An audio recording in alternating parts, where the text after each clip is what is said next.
Hello നമസ്കാരം, Tara's wonder കിച്ചണിലേക്ക് എല്ലാവർക്കും സ്വാഗതം. നമുക്കിന്ന് ഡിന്നർ സ്പെഷ്യലായിട്ട് ഒരു പോർക്ക് കറിയുടെ റെസിപ്പി കണ്ടു നോക്കിയാലോ. അപ്പോൾ പോർക്കും കായയും കൂടി ഇട്ട് വെച്ചിട്ടുള്ള നല്ല അടിപൊളി കറിയാണിത്. അപ്പോൾ നമ്മൾ കാനഡയിൽ വന്നതിന് ശേഷം പോർക്ക് 1-2 പ്രാവശ്യം വെച്ചിട്ടുണ്ട്. ഒരു തവണ ഞങ്ങൾ കപ്പയിട്ട് പോർക്ക് വെച്ച്, അപ്പോൾ അതും നല്ല ടേസ്റ്റായിരുന്നു. ഇത് കായ ഇട്ടാണ് വയ്ക്കണത്. അപ്പോൾ ഇവിടെ ഈ കാനഡയിൽ പോർക്കിറച്ചിയൊക്കെ ഇങ്ങനത്തെ പാക്കറ്റിലാണ് വന്നത്. അപ്പോൾ അത് നമുക്ക് 1 കിലോ 2 കിലോ അങ്ങനെയുള്ള പാക്കറ്റുകൾ ഏതാണെന്ന് വെച്ചെടുക്കാം. അപ്പോൾ ഇത് 2 കിലോ ഉണ്ട് ഈ പോർക്കിൻ്റെ ഈ പാക്കറ്റ്. അപ്പോൾ അത് നമ്മൾ ഐസ് പോകാൻ വെള്ളത്തിലിട്ടതിന് ശേഷം നമുക്കത് കട്ട് ചെയ്തെടുക്കാം. അപ്പോൾ ഇതിൽ നെയ്യും ഒക്കെ കൂടി ഉണ്ട്. പക്ഷെ വെന്ത് കഴിഞ്ഞപ്പോഴും നെയ്യ് അധികം ഉണ്ടായില്ലായിരുന്നു, കഷ്ണങ്ങൾ കൂടുതലായിരുന്നു. അപ്പോൾ ഇത് നമുക്ക് കട്ട് ചെയ്തെടുക്കാം. പിന്നെ ഞാനിതിലേക്ക് 3 വലിയ കായാണ്, ഏത്തക്കായാണ് ഇടണത്. അപ്പം നമ്മുടെ നാട്ടിലുള്ള നാടൻ കായുടെ അത്രയും ടേസ്റ്റ് ഇല്ല കായ്ക്ക്, എന്നാലും വലിയ കുഴപ്പമില്ലാത്ത കായ തന്നെയാണ് നമുക്ക് കിട്ടിയേക്കണത്. അപ്പോൾ ഇത് കട്ട് ചെയ്ത് നമുക്ക് നന്നായിട്ട് കഴുകിയൊക്കെ എടുത്തതിന് ശേഷം വെള്ളം നന്നായിട്ട് പിഴിഞ്ഞ് കളയണം. അപ്പോൾ അതിലേക്ക് നമ്മൾ ഒരു വലിയ സവാള, കുറച്ച് വെളുത്തുള്ളി അല്ലി, പിന്നെ ഒരു വലിയ കഷ്ണം ഇഞ്ചി, 3-4 പച്ചമുളക് അതൊക്കെ എടുത്ത് കട്ട് ചെയ്ത് വെച്ചിട്ടുണ്ട്. അപ്പോൾ സവാള ഇത്തവണ ഞങ്ങൾക്ക് വെള്ള സവാളയാണ് വാങ്ങിയത്. പിന്നെ അതിലൊക്കെ നമുക്ക് പൊടികൾ ചേർത്ത് കൊടുക്കാം.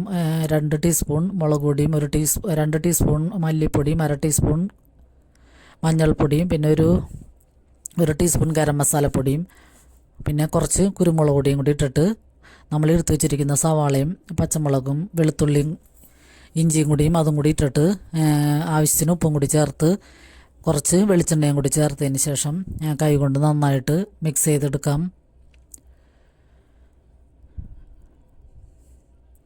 പിന്നെ കുക്കറിലിട്ടിട്ട് ഒരു 3 വിസിൽ കേട്ടാൽ മതിയാകും. അതിനുശേഷം നമുക്ക് കായ അരിഞ്ഞ് വെള്ളത്തിലിട്ടിട്ടുണ്ട്. ഉപ്പ് വെള്ളം ഒഴിച്ചിട്ടാണ് ഇടണത്.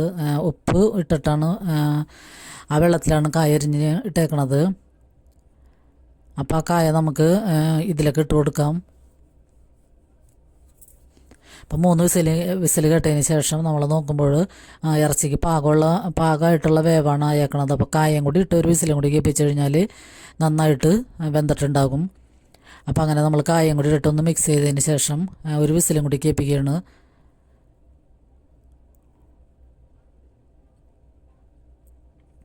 പിന്നെ നമുക്ക് ഇതിലേക്ക് ഒന്ന് താളിച്ചിടാൻ വേണ്ടി ഒരു സവാളയും കുറച്ച് വെളുത്തുള്ളിയും കൂടിയും എടുത്തിട്ടുണ്ട്. അത് നമുക്ക് വെളിച്ചെണ്ണ ഒഴിച്ച് പാനിലിട്ടൊന്ന് വഴറ്റി കൊടുക്കാം. പിന്നെ നമുക്ക് അതിലേക്കും കൂടി കുറച്ച് പൊടികളും കൂടി ഇടണം. ഒരു ടീസ്പൂൺ മുളക് പൊടിയും 2 ടീസ്പൂൺ മല്ലിപ്പൊടിയും പിന്നെ 1 ടീസ്പൂൺ ഗരം മസാലപ്പൊടിയും കുറച്ച് മഞ്ഞൾപ്പൊടിയും കൂടി ഇട്ടിട്ട് പിന്നെയും ഒന്നും കൂടി നന്നായിട്ട് വഴറ്റിയതിന് ശേഷം പിന്നെ കുരുമുളക് പൊടി ലാസ്റ്റാണ് ഇടുന്നത്. ഈ പൊടികളുടെയൊക്കെ പച്ചമണം മാറി കഴിയുമ്പോൾ തന്നെ നമുക്ക് ഈ ഇറച്ചിയും കായയും കൂടി വേവിച്ച് വെച്ചേക്കണത് ഇട്ടിട്ട് നന്നായിട്ട് മിക്സ് ചെയ്യാം.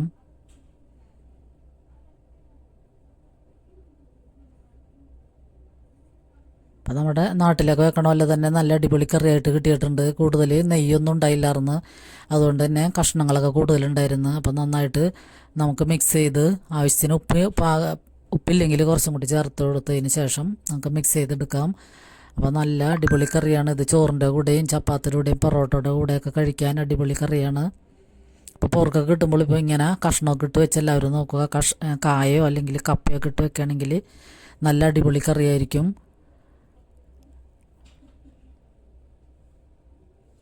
ഈ വീഡിയോ ഇഷ്ടപ്പെട്ടാൽ ലൈക്ക് ചെയ്യാനും കമൻറ്റ് ചെയ്യാനും സബ്സ്ക്രൈബ് ചെയ്ത് കാണുന്നവരുണ്ടെങ്കിൽ സബ്സ്ക്രൈബ് ചെയ്ത് സപ്പോർട്ട് ചെയ്യാനും മറക്കരുത്.